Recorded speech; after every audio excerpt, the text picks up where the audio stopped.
Hi welcome back to YouTube channel Mahakali ಕೈ ರುಚಿಗೆ ಸ್ವಾಗತ. ನಾನು ಪ್ರೇಮ. ನೋಡಿ, ಇವತ್ತು ಚಪಾತಿ, ರೊಟ್ಟಿ, ದೋಸೆ, ಇಡ್ಲಿಗೆ ಅದು ತುಂಬ ಟೇಸ್ಟಿಯಾಗಿರುವಂಥ ನಾನಿಲ್ಲಿ ವೆಜ್ ಕುರ್ಮಾ ಅಥವಾ ಬಿಳಿ ಕುರ್ಮಾ ಮಾಡ್ತಾ ಇದ್ದೀನಿ. ನೋಡಿ, ತುಂಬ ಟೇಸ್ಟಿಯಾಗಿರುತ್ತೆ. ಇದಕ್ಕೆ ಏನೇನು ಮಾಡೋದು ಹೇಗೆ ಅಂತೇಳಿ ನೋಡ್ಕೊಂಬರೋಣ ಬನ್ನಿ.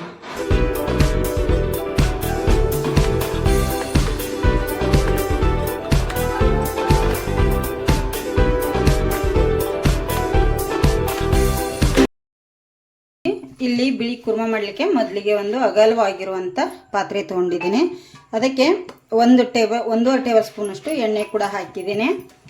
ಎಣ್ಣೆ ಕಾಯಿಲಿ ಚೆನ್ನಾಗಿ ಫ್ರೆಂಡ್ಸ್. ಎಣ್ಣೆ ಕೂಡ ಕಾದಿದೆ. ನೋಡಿ, ಇಲ್ಲಿ 1 ಟೇಬಲ್ ಸ್ಪೂನ್ ಅಷ್ಟು ಸೋಂಪು ಕಾಳು ತಗೊಂಡಿದ್ದೀನಿ. ಹಾಗೆ 1 ಇಂಚಷ್ಟು ಚಕ್ಕೆ, 4 ರಿಂದ 5 ಲವಂಗ, ಇದೆಲ್ಲವನ್ನು ಇದಕ್ಕೆ ಹಾಕ್ತೇನೆ. ನೋಡಿ, ಸ್ವಲ್ಪ ಫ್ರೈ ಆಗಲಿ. ಇದು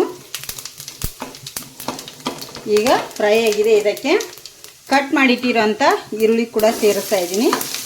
ಈರುಳ್ಳಿ ಎಷ್ಟು ಸಣ್ಣದಾಗುತ್ತೋ ಅಷ್ಟು ಸಣ್ಣದ ನೀವು ಕಟ್ ಮಾಡ್ಕೊಳ್ಳಿ. ನಾನು ಸ್ವಲ್ಪ ದಪ್ಪನೆ ಕಟ್ ಮಾಡಿದ್ದೀನಿ ಫ್ರೆಂಡ್ಸ. ಇದಕ್ಕೆ ಸ್ವಲ್ಪ ಸಣ್ಣದಾಗಿ ಕಟ್ ಮಾಡ್ಕೋಬೇಕು, ನಾವು ಚೆನ್ನಾಗಿರುತ್ತೆ. ಈಗ ಇದು ಚೆನ್ನಾಗಿ ಫ್ರೈ ಆಗಲಿ. ನೋಡಿ, ಇಲ್ಲಿ ಈಗ ಫ್ರೈ ಆಗಿದೆ. ಇಲ್ಲಿ ಬೀನ್ಸ್ ತೊಗೊಂಡಿದ್ದೀನಿ. ಹಾಗೆ 1 ಕ್ಯಾರೆಟನ್ನು ಸಣ್ಣದಾಗಿ ಕಟ್ ಮಾಡಿಟ್ಟಿದ್ದೀನಿ. ನಿಮಗೆ ತರಕಾರಿ ನೋಡಿ ಹಾಕ್ಕೊಳ್ಳಿ, ನಿಮಗೆ ಎಷ್ಟು ಬೇಕು ನೋಡಿಕೊಂಡು ಹಾಕ್ಕೊಳ್ಳಿ ನೀವು.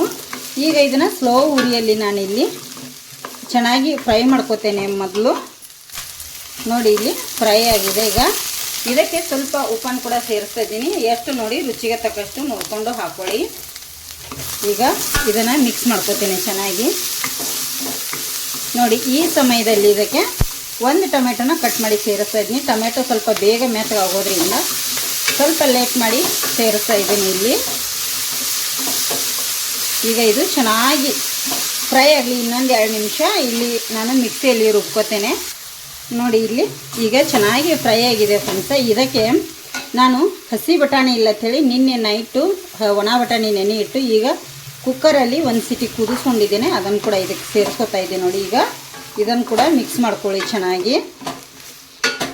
ತರಕಾರಿ ನಿಮಗೆ ಎಷ್ಟು ಬೇಕು ಅಷ್ಟನ್ನು ನೀವು ಸೇರಿಸ್ಕೋಬೋದು ಇದರಲ್ಲಿ.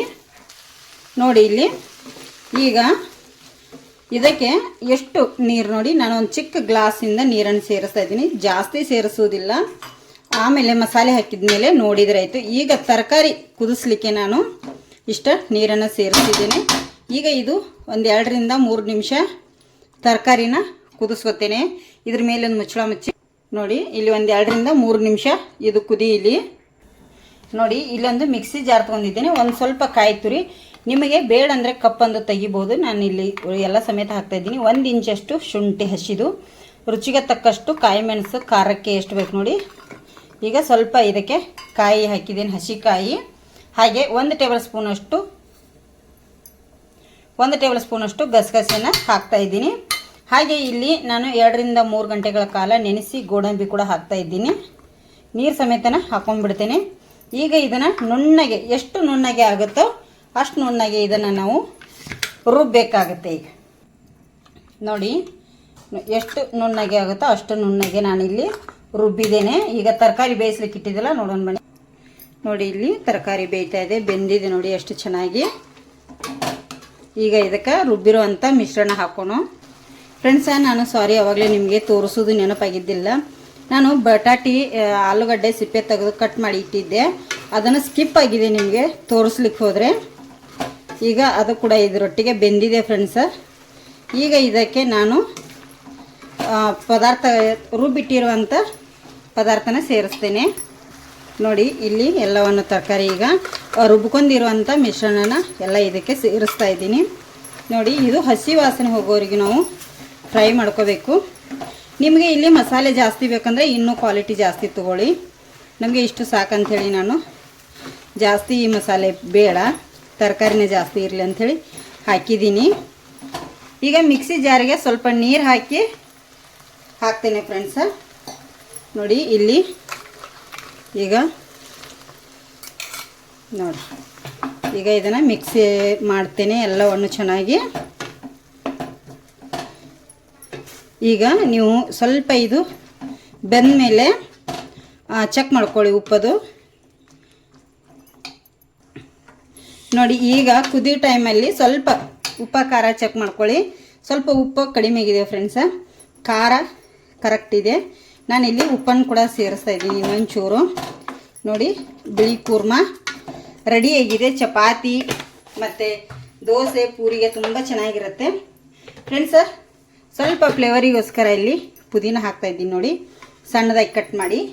ಹಾಗೆ ಸ್ವಲ್ಪ ಫ್ಲೇವರಿಗೋಸ್ಕರ ಇಲ್ಲಿ ಕೊತ್ತಂಬರಿ ಸೊಪ್ಪನ್ನು ಕೂಡ ಹಾಕ್ತಾಯಿದ್ದೀನಿ. ಸ್ವಲ್ಪ ದಪ್ಪದಾಗಿ ಕಟ್ ಮಾಡಿ ಹಾಕ್ಕೊಳ್ಳಿ, ತುಂಬ ಚೆನ್ನಾಗಿರುತ್ತೆ. ಈಗ ನೋಡಿ ಇಲ್ಲಿ ಮಿಕ್ಸ್ ಮಾಡಿ. ಈಗ ರೆಡಿ ಆಯಿತು ಬಿಳಿ ಕೂರ್ಮ. ತುಂಬ ಚೆನ್ನಾಗಿರುತ್ತೆ ಇದು. ನೀವು ಒಂದು ಸತಿ ಮನೆಯಲ್ಲಿ ಟ್ರೈ ಮಾಡಿ ಹೇಗೆ ಬಂದಿದೆ ಅಂತೇಳಿ ಕಮೆಂಟ್ ಮಾಡಿ ಹೇಳಿ ಫ್ರೆಂಡ್ಸ. ಬಿಳಿ ತರಕಾರಿ ಸಾಗು ಹಾಗೆ ಪುರಿ ನೋಡಿ, ಇಲ್ಲಿ ಖಾಲಿ ಉಳಿತು ಅಂಥೇಳಿ ಪುರಿ ಇಟ್ಟಿದ್ದೇನೆ. ನೋಡಿ ಯಾವ ಥರ ಬಂದಿದೆ. ಗೋಧಿ ಹಿಟ್ಟಿಂದು ಪುರಿ ಮಾಡಿದ್ದೀನಿ ನಾನು.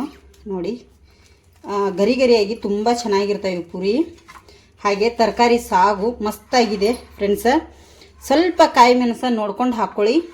ಸ್ವಲ್ಪ ಸ್ಪೈಸಿಯಾಗಿರಬೇಕು, ಖಾರ ಖಾರ ತುಂಬ ಚೆನ್ನಾಗಿರುತ್ತೆ. ಅಷ್ಟೇ ಟೇಸ್ಟಿಯಾಗಿ ಕೂಡ ಇರುತ್ತೆ. ಸಖತ್ತಾಗಿ ಬಂದಿದೆ. ನೀವು ಒಂದು ಸತಿ ಟ್ರೈ ಮಾಡಿ ಹೇಗೆ ಬಂದಿದೆ ಅಂತೇಳಿ ಕಮೆಂಟ್ ಮಾಡಿ ಹೇಳಿ.